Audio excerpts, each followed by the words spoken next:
Hi, everyone. Welcome back to the Youch Films Podcast, the show where we kick back and talk with some of the animation and film industry's most interesting minds.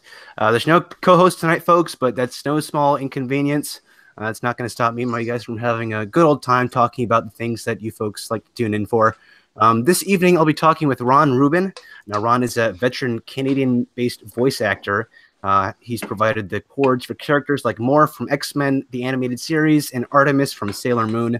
The original English version, that is.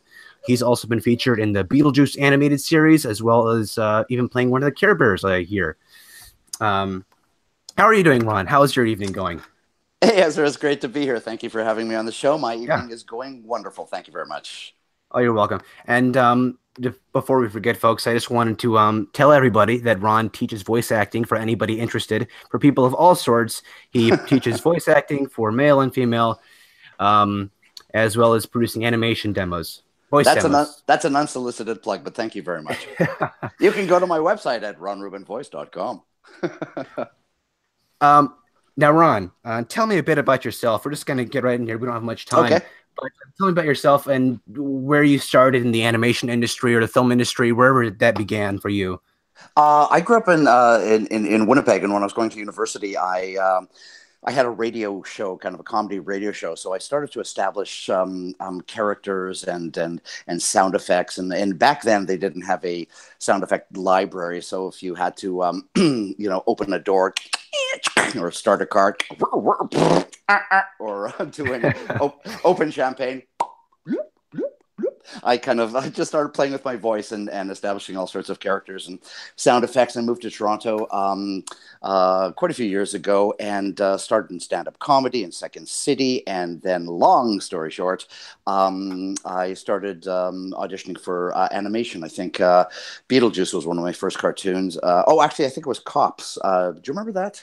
The Central Organization of Police Specialists. Yes, it does ring a bell. It does ring a bell. I played the evil Dr. Bad Vibes, who was this wonderful, typical, the world is mine, evil character. And I loved that. And then Tim Burton hired me to do about a dozen different parts in Beetlejuice. And I just fell in love with the genre of voice acting and animation. Mm-hmm. And I got to be all these crazy, goofy characters. And I just fell in love with it. I studied acting in New York, and I did a lot of theater and commercials and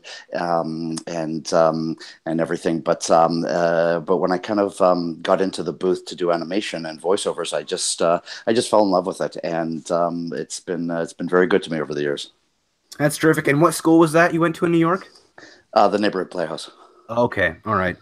Now tell us a little bit about working with Tim Burton. So you interacted with him pretty intimately, right, with the characters and the voices?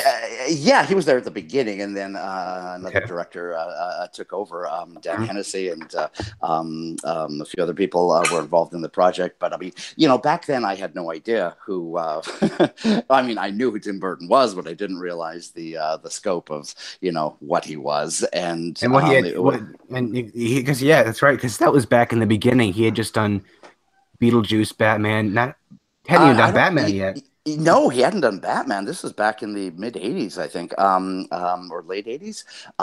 He hadn't done Batman. He had just done Beetlejuice, obviously, which spawned the cartoon. I mean, back then, a lot of the big shows were coming to Canada to do them. So I had maybe we'll talk about Stan Lee and X-Men and Avengers and that. But I mean, at that time, I didn't realize. And who would know what Stan Lee would create in the future, the empire that is Marvel, comics, Marvel Entertainment. So working with Stan Lee and Tim Burton and a lot of people like that was really eye opening and amazing. But only in retrospect do I realize how fortunate I was to have worked with them. Wow. All right. So you were telling us how you fell in love with animation. Yeah. What was the first kind of animation you were exposed to? What kind of show was it? Some people say Looney Tunes. Some people say Tom and Jerry. What was it for you? Oh, you mean when I was growing up? Yeah. Oh man, it was Hanna-Barbera. It was Bugs Bunny. It was Looney Tunes. It was I would watch Bugs Bunny and try to imitate him, and then be on my couch going, I know I should have turned left at Albert, Coiky. I would try to do Bugs. I would try to do, Popeye. But a lot of early Hanna-Barbera. A lot of, back then I loved movies and television and comedy, and I kind of went in that direction with my career. But I loved I didn't fully understand when I was quite young, what that there were people in the booth recording these characters, and they were being drawn, and it came out like, when you're young, you look at cartoons and you just you're not quite sure how it's all done, but I guess I grew up with Looney Tunes and Hanna-Barbera, and Disney, of course, and all of the above, and I was enamored with all of that. But I mean, I took a bit of a detour. I did improv with Second City for years, and then I did stand Wow. up, and then I did theater and films and television. And but as I said, when I got behind the microphone creating cartoon characters, I just slowly got away from all the on camera stuff and just kind of focused my attention to that. And I've been doing that solid for 30 something years. Wow. So you've always wanted to be an actor then, is that so? I was going to university on my way to law school, I think originally, and Wow. but I always had a kind of a creative edge, and so as I said, I had my own comedy troupe, and I had my own radio show, and I did as much as I could in the city that I grew up in, and then when I moved to Toronto, I got my eyes opened, and I continued on with stand up and improv and commercials and voiceovers and things of that nature. But a few years into it, I kind of got invited to audition and land some parts in some animation series. And when that happened, it was like, oh yeah, this is where I belong. Yeah. It's kind of hard to imagine a lawyer who's also a comedian. Well, I'm not a lawyer. I'm not a lawyer. I left before that. So Beetlejuice was your first show. What'd you one do of after that? one of my first shows. Okay, okay. Because you've done Boy, so many. I just yeah, I wish I had my resume in front of me. I don't. Beetlejuice and Cobbs and Care Bears. I played Bessie Bear. They did one of the Care Bears movies, and yeah, I've done hundreds of different voices over the years, and countless animated series. And as I said, the X-Men and Avengers with Stan Lee was a very exciting time, and Sailor Moon. I've done some anime work, and all sorts of different things. There's a lot, so I don't know. What's been your favorite role over the past 30 plus years? What character have you identified with most, aside from Artemis? Because that's what everybody's expecting, I'm sure.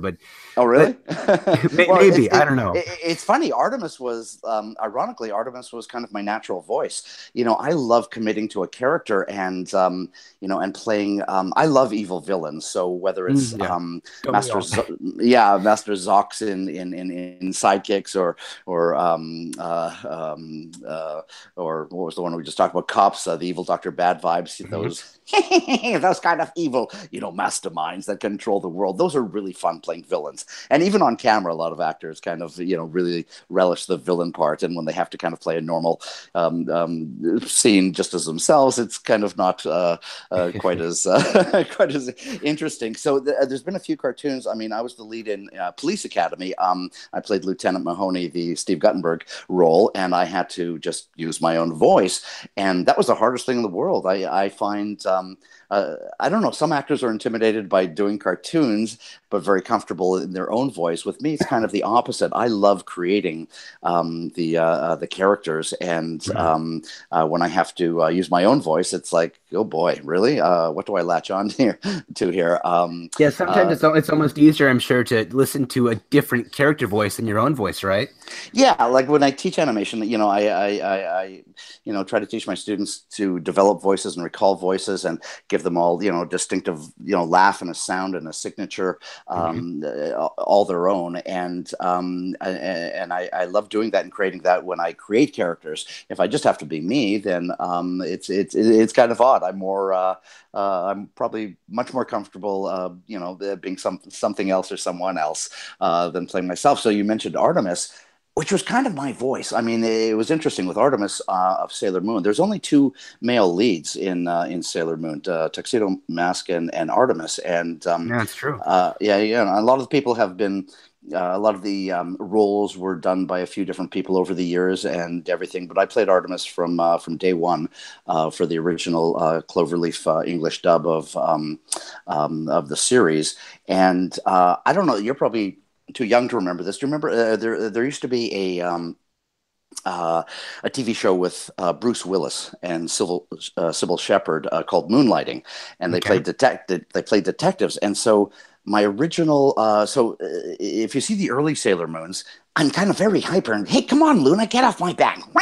I'm kind of up there, and then I was directed to kind of be more kind of laid back and cool, like Bruce Willis. Hey, come on, Luna, get off my back. So I kind of, I wasn't doing an impression of him or anything like that, but it changed a little over time. But still, Mhm. Artemis was kind of, pretty close to my normal voice. It wasn't a character that I created. It was kind of I kind of made Artemis my own by kind of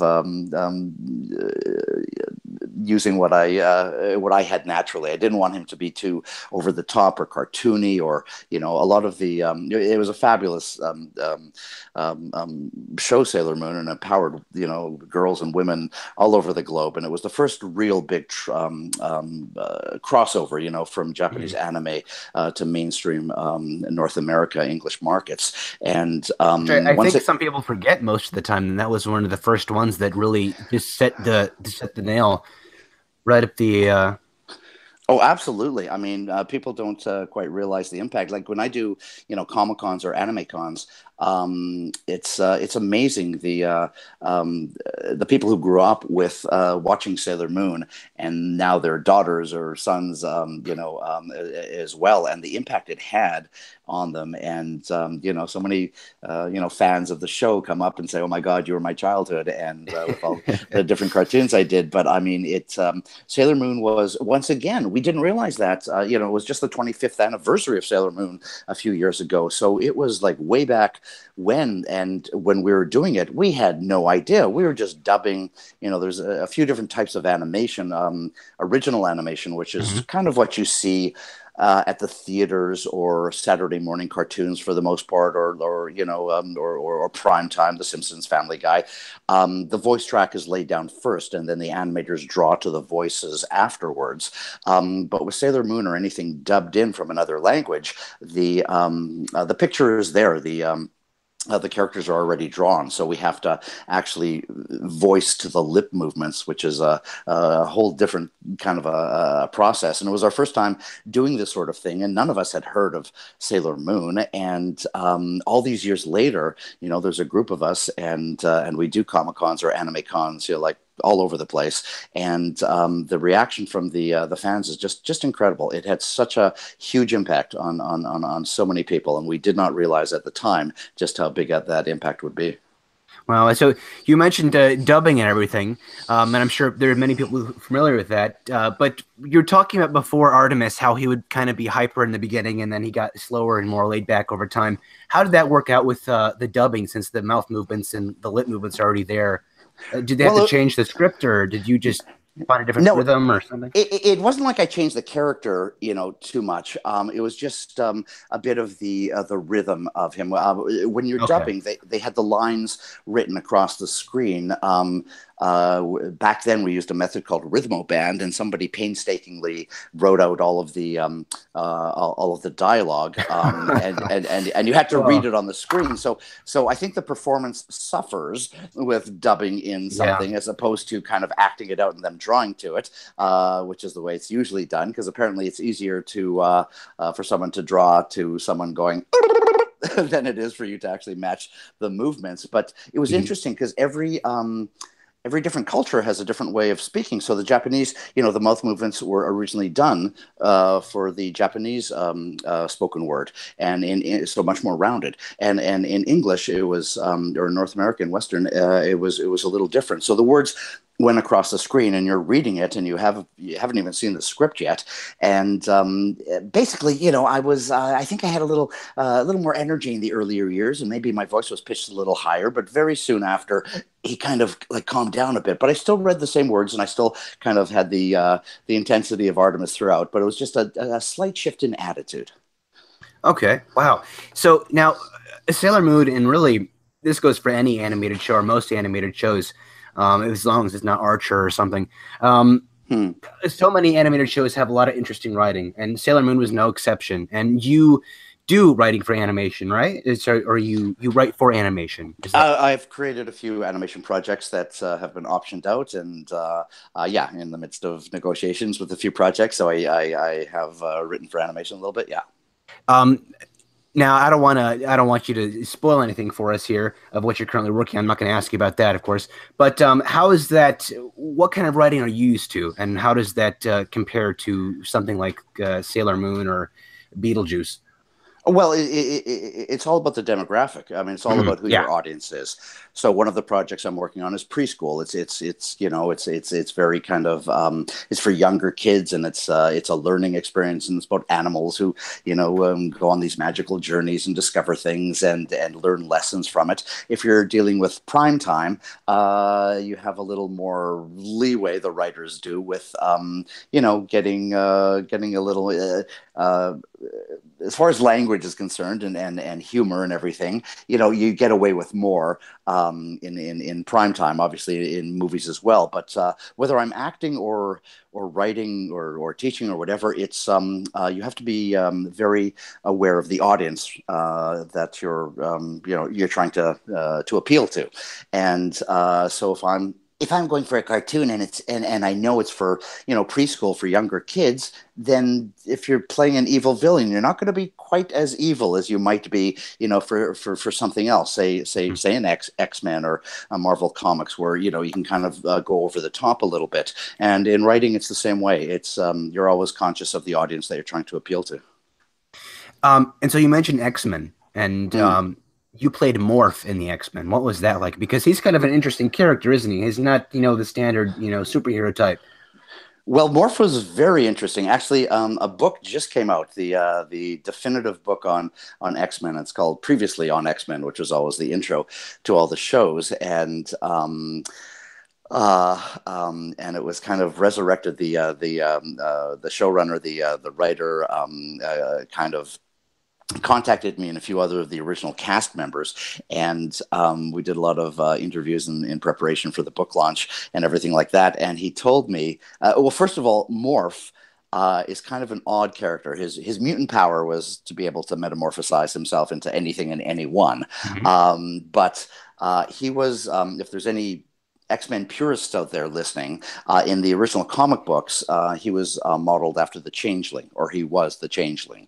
So there was an X-Man called the Changeling who was able to kind of change his features and everything. And so when they did the series, of course there was Wolverine and Rogue and Beast and Cyclops and everyone. And then Morph was kind of in there for a little bit of comic relief sometimes, and then what they did, this is very odd. I just found out all about this in talking to the people in LA who did the cartoon, that Morph befriended Wolverine in the first episode, and then they did the unthinkable. They killed him off in the first season, I think in the first couple of episodes. And there's nothing worse as an actor to go in and get the script, and you're reading the script, and Morph is left for dead, and you're going, wait a minute, I thought this was going on for 3 seasons, and so they killed me off, which was just, it was horrifying. It was so discouraging that I had this great part, because every actor in town was wanted to be part of the X-Men cartoon, and so they killed off my character. But then, and I just learned this recently from the man who created all this, there was a huge fan backlash. It turns out they did focus groups, and Morph is one of the most popular characters on X-Men, and all these people wrote in and said, how can you kill off Morph? He's our favorite character. How can you do that? So they brought me back, but they brought me back as the Evil Morph, because Mr. Sinister implanted an evil brain in my brain, and I then became the Evil Morph. So once again, I kind of went from, happy-go-lucky, changing and doing all these characters morph to kind of the evil morph. So my laugh almost went from a nice happy laugh to a to an evil laugh. And the and the writer and the editor and the showrunner explained to me that it really pissed them off that all these fans wanted Morph back because they had a 3-year story arc already built in that didn't include Morph, and then they brought me back again. So it was almost unheard of to kill off a cartoon character, and then even more unheard of to bring him back again with a different brain. So Morph kind of had a very interesting little arc in X-Men. That is really interesting because I'm not mistaken. Morph was one of the original X-Men from the comic books, or he at least appeared in the comic books. Well, he was in the comic books as a changeling, yes. Yeah. So was he original character for the show, or was he? Yeah, no, I think he was original character for the show. He was. Okay. In the comic books, he was the changeling. Yeah. Okay. I think it's really interesting how they had like some kind of 3-year story arc for a comic book series that was already established. I can kind of see how the fan backlash would kind of get involved with that, even if it's for a new character, really. Yeah, I mean, apparently the purists said, well, Morph wasn't really the original, an original X-Men, but he became a fan favorite. And then when they killed him, I think the purists kind of said, well, he's not the real one of the original. And then they brought him back, and as I said, created a very different story arc with him. Okay. Now you do only English voice acting, right? You don't do French or any other. Okay. No, so. Every voice actor, voice actress, an actor, really, they all have their own role that was just so difficult to get down. What was that role for you? Which character was the most difficult to play? I'll have to think about that. Well, as I said, the characters that I've played over the years that were the evil characters, or even kind of the cute characters, say on Kratz Creatures or Rhino Junior High, I really love those. The hardest characters were probably, as I mentioned before, when I did Police Academy and I played Lieutenant Mahoney, and I had to just be my own voice, my own self. I think I answered this question not knowing you were going to ask it much earlier in the interview. I find the hardest characters for me is just using my natural kind of voice. And I've done quite a few cartoons that I've had to use, just my nice normal natural voice. But I find when if I really kind of, I'm doing someone over the top, or for Angela Anaconda, I had to play kind of an Uncle New York that I modeled after kind of a Joe Pesci. Hey, come on, you friggin' moron. That sort of thing. Those I can really sink my teeth into. So to answer your question, I think the hardest parts for me are the most challenging have been when I've just had to use my own natural voice. So probably, Police Academy. I once had to play. Do you remember Hammerman, MC Hammer? Yeah. So there was a very, very short-lived cartoon called Hammerman, and I played Righty, his right shoe, his dancing shoe of Hammerman. Yeah, it wasn't a great cartoon, but I had to play Hammerman's right. Yeah, that was kind of a very bizarre. Yeah, I've had a few very bizarre cartoons, as you can imagine, over the years, what I've had to play. But yeah, I think when I have to be myself, that's probably the most challenging for me. Listen to that, folks. I mean, because it seems like that'd be the complete opposite for most voice actors, really, or people who want to get into the voice acting career. Using your natural voice, it seems, would be the easiest for many people because it's so simple sometimes, and it gets the bills paid. But yeah, well, I do a lot of commercial reads, which is my normal voice. But when it comes to animation. And I take my own voice and I go different places with it. When I was doing, I've done a whole lot of characters that I extend my natural voice. And I do this, when I'm teaching, it's not just, you see, animation has gone through quite a few different, what's the word? In the old days, what we were talking about before, the Looney Tunes, the Hanna-Barbera, a lot of the cartoon characters were kind of like kooky and big and over the top and everything. And then with X-Men, Avengers, Silver Surfer, Diabolique, a lot of the cartoons got very kind of serious, and they were hiring a lot of, real actors, not just voice actors, to do the parts. And these days there are a lot of cartoons that go big and go cartoony, and there are other ones that are kind of just like when you think of Family Guy or The Simpsons or even Archer or a few other. It's the character's own voice, but they're kind of playing with it. Maybe making it a little kind of nerdy or geeky like this, or kind of adding a little bit of gruffness to it, or kind of making it changing it in different ways, but kind of staying a little more truer to your own natural voice. And so when I teach animation, I work with my students on creating those big, funny, cartoony voices, but also I take their natural voice and go different places with them. That's terrific. And yeah, it was that that whole switch when people started to realize that animation could really affect people and really change lives. Like what you were saying with Sailor Moon, people get their lives just completely switched around and changed for the better with shows like that. Absolutely. Especially, sorry to interject, but with Sailor Moon, I think it really appealed to girls and young women, and it was really not only the first breakthrough anime show, but it was really the first show that the superheroes were women. If you think about a lot of the series, it's kind of male dominated, and it's like Ghostbusters, the original Ghostbusters cartoon, where the only female character was the secretary, right? Yeah, and then they reshot it with all females. Yeah. The world is a changing, and for good. Not for good forever, for good for goodness. So with Sailor Moon, you had Sailor Mars, you had Sailor Jupiter, you had Sailor Pluto, Neptune, and there's a lot of very strong female influences, and a lot of people, both guys and girls and women, and really kind of saw that, hey, women can be a superhero too. So that was very new, and hopefully it's changing around now with with the Wonder Woman and the release of that, and even Black Panther, and it's finally getting a little more diversified, thank God, after all these years. But it was a very male kind of dominated superhero business for a while. Hey, look at Black Panther. That made so much money. I know it just blew everything off the charts. Absolutely. So working on X-Men and doing superhero stuff like that, what do you think of all this new found superhero stuff that's been building up since 2005, 2001 really? What do you think of all? What do you think of the new Marvel movies? How do you feel about those? Do you think? Well, they're big. I'm not a huge CGI fan. Computer generated image. I mean, there's a lot of that. There's a lot of that happening, and I shouldn't, bite. Go ahead.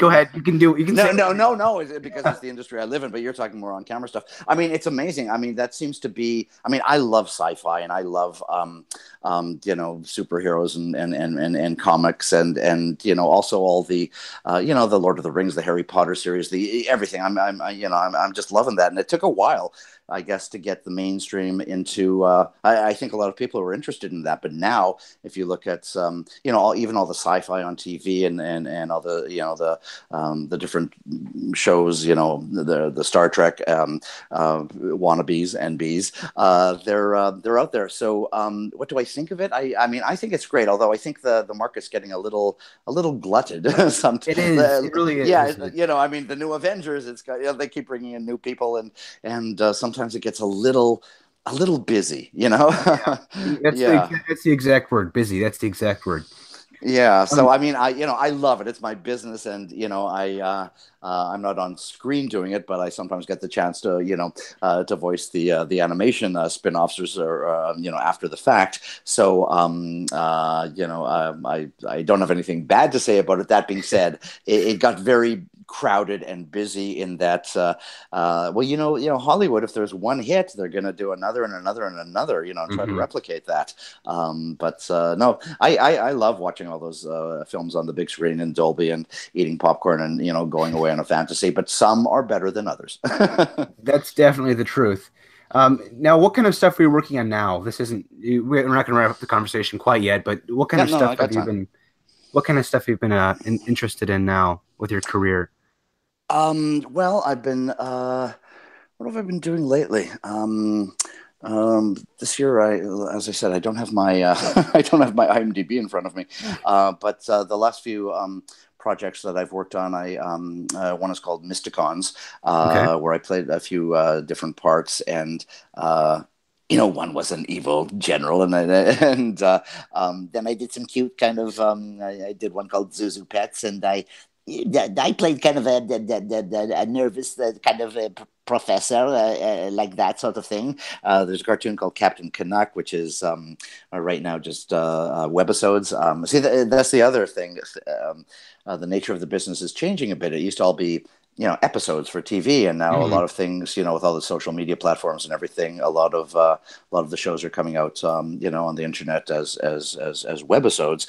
I have a few preschool ones happening. I have a few more adult cartoons happening. I'm voicing a few commercials on the air right now. I'm writing my own animation. I'm teaching my craft to students who want to break into it. I'm kind of keeping busy. My whole world has to do with kind of animation, whether it's the writing, the teaching, the voicing. It's been very busy these days, and there's quite a lot of production happening.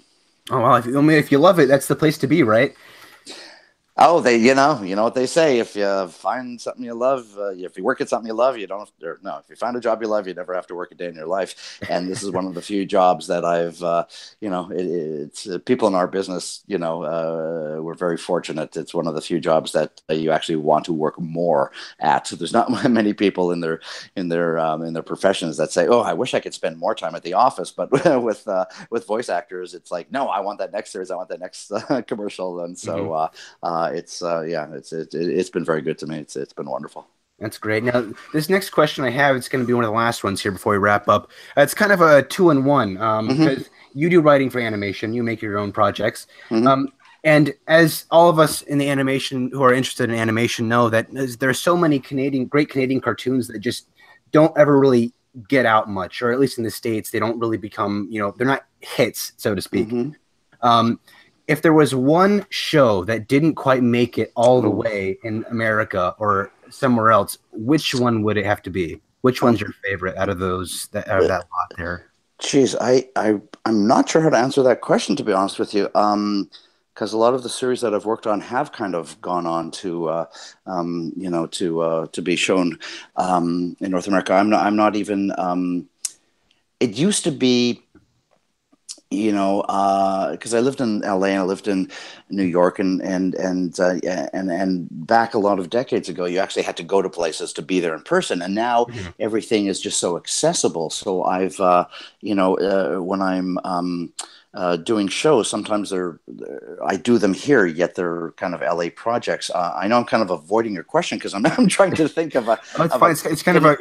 It's kind Canadian, of a confusing question. Yeah. Canadian cartoon that didn't make it that I wanted to make it. I mean, I've absolutely been on several cartoons that didn't get picked up or didn't make it to the first season at all. But I mean, nobody would have ever heard about those. But I've had some disappointments that you've been, as an actor, it's so deflating to get cast as a lead in a cartoon series and then have it go nowhere. So there's or have it move to a different city or different actors or like that. There's absolutely been a few of those. But as far as names that people would might know, I can't really think of any off the top of my head. I remember when I'm talking about how global everything has become. And we're talking about animation here, but still with commercials, there's a lot of animated characters that I've been lucky enough to voice, like Chester the cheetah for deliciously cheesy for Cheetos for Cheetos chips and the Kraft peanut butter bear and the chocolate turtle. I love turtles and many more of those. But I mean, I would do those here in Toronto in Canada, and I would be directed by somebody in New York, and the art director would be in San Francisco, but it's all linked up and you're all watching the same monitor. And so everything has gone so global these days that you really don't have to, back in the old days, you kind of had to be there. And now it's, you're able to, a lot of people are just using home studios and being able to broadcast themselves without, kind of being in the center of the action all the time. Boy, I really sidestepped that question of yours because I'm having trouble thinking. There has been some disappointments in my life, absolutely, from really big shows that kind of I got cast in, but I don't really like bringing those up because for one reason or another they didn't go. You know. Oh yeah. Well, let's take that same question and kind of change it up a little bit. This is the other question I was going to ask that was a part of that original one. You like I said, I've said many times before here, you do writing for animation, and so what show for you has had I guess some of the best writing you've ever been able to work with? What kind of show would you I guess, for lack of a better term, like to be a part of? What kind of show haven't you done that you would like to do? You know what? The primetime shows that I mentioned earlier, you know, the early days of The Simpsons, the Family Guy. I mean, I love the humor, you know, in that. I love some of the primetime shows that I don't get an opportunity, or some of the films that I don't get an opportunity to be part of because I'm, for the most part, here. I kind of, you know, I spent time in LA, and certain projects you do have. I'm going to contradict myself a little bit. I said how global everything was, but certain shows you do need to be there for. And I don't live in LA, and so I do miss out on some of the really great shows. So up here mainly I do, you know, the Saturday morning cartoons and some and a lot of you know, film stuff and everything. But I've always wanted to be part of you know, Family Guy, The Simpsons, the, you know, King of the Hill, those Archer, you know, those kind of things. Mm-hmm. But I haven't. I would love to be part of those shows. That's terrific. I'll try to answer your question that way. Well, Ron, maybe you can come back next time, sometime in the near future, and we can continue this conversation. Absolutely, so much more to talk about. I would love to. Well, folks, that just about wraps up our little chat for tonight. Are we done already? Okay. Yeah, it's 7:08, right? Yeah, that's okay. That wraps everything up, folks. Thank you all for tuning in. We'll be back. Thank you, everybody. Thank you for listening. And I really enjoyed myself, Ezra. Thank you for inviting me onto your show. And yeah.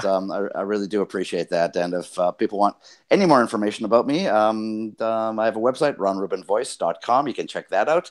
And I'd love to come talk to you again and answer any more questions you may have. Terrific. Okay, thank you, Ron, and thank you to all our viewers. We'll be back next time with David McBride. He's an indie animator. Make sure to tune in for that. Thanks, everybody. Good night.